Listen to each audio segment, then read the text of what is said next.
सभी विद्यार्थियों को मेरा नमस्कार। मैं नरेंद्र कुमार गुप्ता। वैसे तो कक्षा 6 से 10 तक की गणित की सभी प्रश्नावलियों की वीडियो मेरे द्वारा निर्मित की जाती है, लेकिन कुछ वीडियो हमारे जो कंपटीशन की होती है अंकगणित विशेष रूप से, उसकी भी वीडियो तैयार की जाती है। हम पिछली वीडियो में कक्षा 8 की प्रश्नावली 2 एक चर रैखिक समीकरण का अध्ययन कर रहे हैं। इस वीडियो में हम प्रश्नावली 2.5 का अध्ययन करने वाले हैं।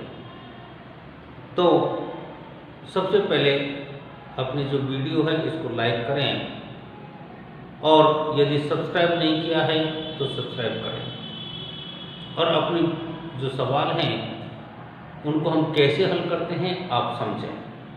देखिए, पहला जो सवाल है इसमें कह रहा है कि निम्न रैखिक समीकरणों को हल कीजिए। यहाँ हमारे पास भिन्न रूप जरूर दिखाई दे रहा है, लेकिन ऐसे भिन्न रूपों में हमको किसी प्रकार कोई समस्या नहीं होगी।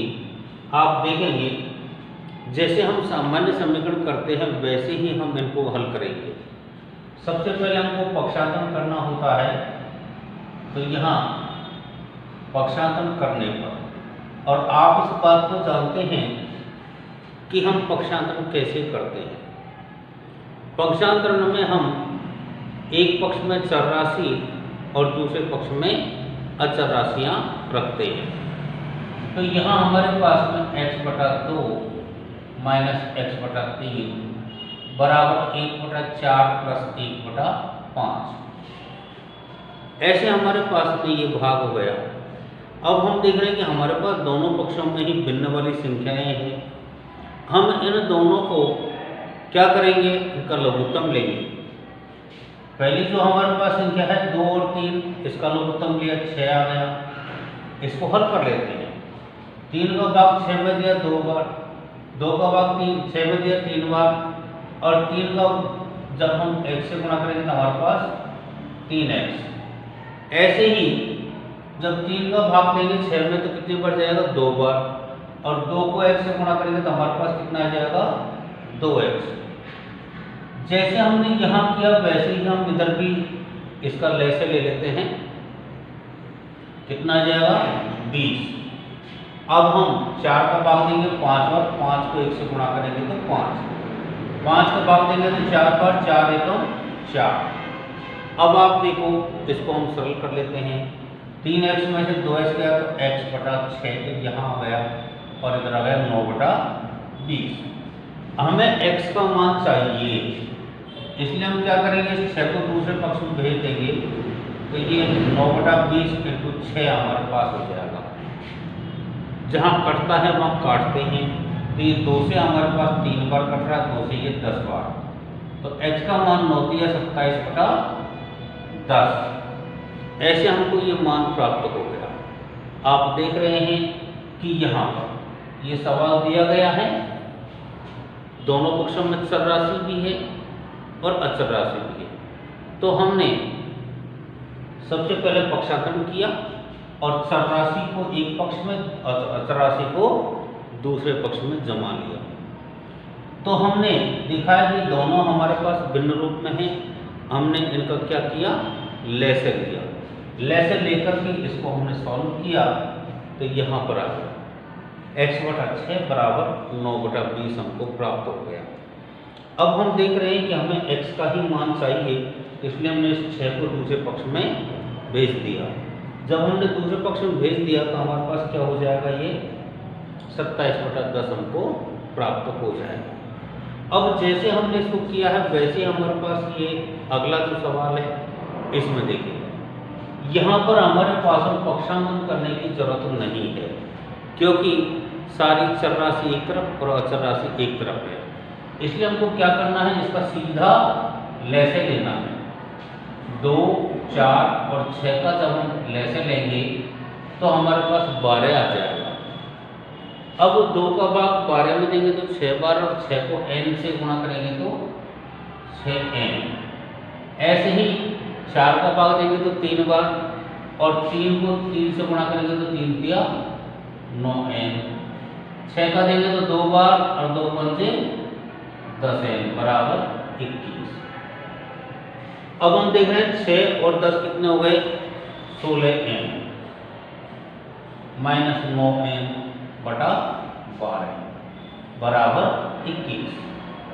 अब क्या करना है, 16 में से 9 घटाएंगे तो कितना बच गया, 7n बटा 12 बराबर 21। हमें n का मान चाहिए तो 21 इंटू 12 बटा 7, और इसको कट रहा है, काट दीजिएगा। तो n का मान कितना आ गया, 12 किया 36। देखो कितने सीधे सीधे हमारे सवाल हैं, बहुत सीधे सीधे हैं। करने का तरीका भी आपने देखा है, बहुत सीधा हमारा तरीका है। ऐसे जब हम ऐसे तरीके से सवालों को करते हैं तो तुरंत हमारी समझ में भी आ जाता है। अब आगे के जो सवाल हैं उनको हल करते हैं। देखिए प्रश्न नंबर 3, यहाँ हमारे पास में उसी प्रकार से सवाल है, चर राशि भी और अचर राशि भी दोनों पक्षों में है। तो हमको क्या करना है, पक्षांतरण कर लेंगे। सबसे पहले हमको पक्षांतरण करना है। पक्षांतरण करने पर आप देख रहे हैं x माइनस 8x बटा 3, इधर से इसको लाएंगे तो हमारे पास ये प्लस की हो जाएगी 5x बटा 2 बराबर 17 बटा 6 माइनस 2 बटा 1। अब जिनके नीचे भिन्न रूप नहीं है वहां 1 लगा दिया, और अब हम क्या करेंगे, दोनों पक्षों का अलग अलग लय से लेंगे।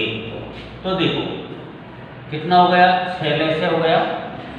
1 का भाग देंगे कितने बार जाएगा, 6 बार, और ये हो गया 6x। 3 का भाग दें 2 बार, 2 8 16x, और यहाँ पर 2 का भाग दें 3 बार, 3 पंजे 15x।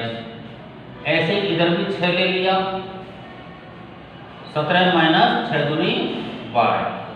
अब हम देख रहे हैं कि 6 और 15 हमारे पास प्लस के हैं, तो 15 और 6 21 x माइनस 16x बटा 6। इधर हो गया 17 में से 12 गए तो 5 बटा 6। अब 21 में से 16 गए तो हमारे पास कितने बच जाएंगे, 5x बटा 6 बराबर 5 बटा 6। x का मान क्या करना, तो 5 बटा 6 इंटू 6 बटा 5। देखो 5 से 5 और 6 से 6, अर्थात x बराबर हमारे पास कितना आ जाएगा, 1 आ जाएगा। कितना सीधा हमारा सवाल हो गया, और उत्तर भी आने में देरी नहीं लगी। ऐसे आप देखिए, अगर चौथा नंबर का जो सवाल है वो बहुत ज़्यादा सरल है, और चौथे नंबर जैसे सवाल है उसको हम पहले भी कर चुके हैं, क्योंकि यहाँ पर हमारे पास दोनों पक्षों में एक एक संख्या है और भिन्न रूप में है। जब एक एक संख्या है और भिन्न रूप में है तो हम वहाँ क्या करते हैं, पहले वज्रगुणन करेंगे।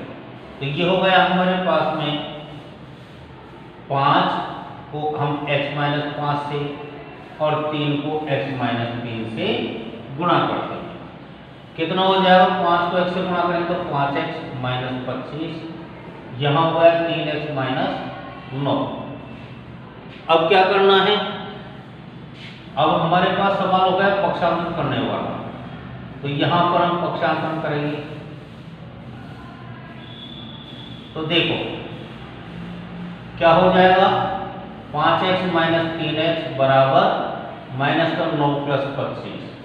अब आप देखो 5x में से 3x घटाएंगे तो हमारे पास कितना बचेगा, 2x, और ये कितना हो गया, 25 में से 9 गए तो 16। अब x बराबर 16 बटा 2, तो x बराबर कितना आ गया, 8। अब आपने देखा है कि हम आसानी से ऐसे सवालों को हल कर देंगे, और इसके आगे के जो सवाल भी है उनको भी हम हल करते हैं। हाँ, तो देखिए विद्यार्थी, अभी जो ये हमारे सामने सवाल है ये एक बहुत सीधा सवाल है, और हम इसको कैसे करते हैं। देखिए यहाँ पर भी जब कोई भिन्न नहीं है तो बटा 1 लगा दिया। और अब हम इसका लैसे लेते हैं, दोनों पक्षों का हमको लैसे लेना है। यहाँ हमारे पास 12 इसका लैसे आएगा। 3 और 4 का जब हम लैसे लेंगे तो हमारे पास 12 प्राप्त होगा। अब जब 12 हमको मिल गया तो अब हमें क्या करना है, 4 का भाग देंगे 3 बार, और इस 3 से 3t - 2 ये पूरा हमारा गुणा होता है। ऐसे ही 3 का भाग देंगे तो 4 बार, और यहाँ 2t - 3 + 3 ये हमारा रहेगा। यहाँ हमारे पास 3 लघुत्तम आ गया, कितना आ जाएगा, 2 - 3t। ऐसे हमने लघुत्तम ले लिया।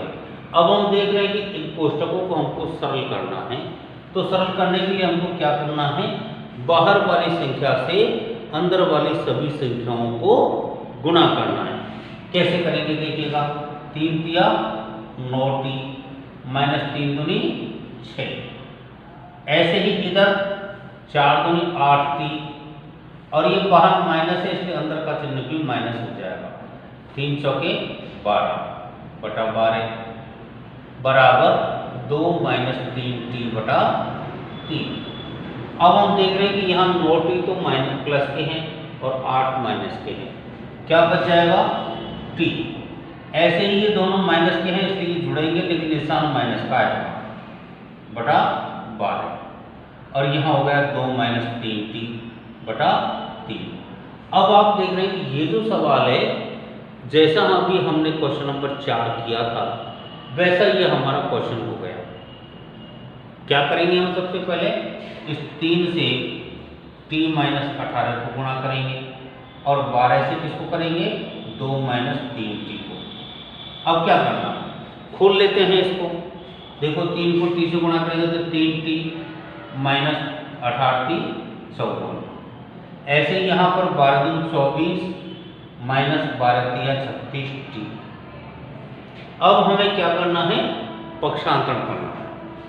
यहाँ हम पक्षांतरण करेंगे तो देखो, जो x ये t वाली जो संख्याएं हैं उनको एक तरफ करना है, तो 3t इससे इधर से भी आ गया तो ये 36t प्लस के हो गए, इधर से 24 प्लस 54। अब आप देख रहे हैं कि 3t में अगर 36 जोड़ेंगे तो हमारे पास कितना हो जाएगा, 39t।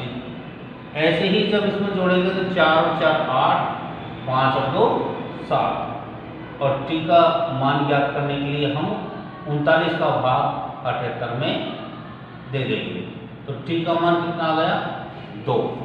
देखो आपको दिखने में बहुत लंबा बहुत बड़ा सवाल दिख रहा था, लेकिन जब हम उनको करने लगते हैं तो ये सवाल हमारे बहुत सरल और बहुत छोटे हो जाते हैं। इसीलिए आपसे कहा जाता है कि वीडियो को अंत तक देखना है, और देखने से हमें फ़ायदा मिलता है और हम आसानी से उन सवालों को हल कर सकते हैं।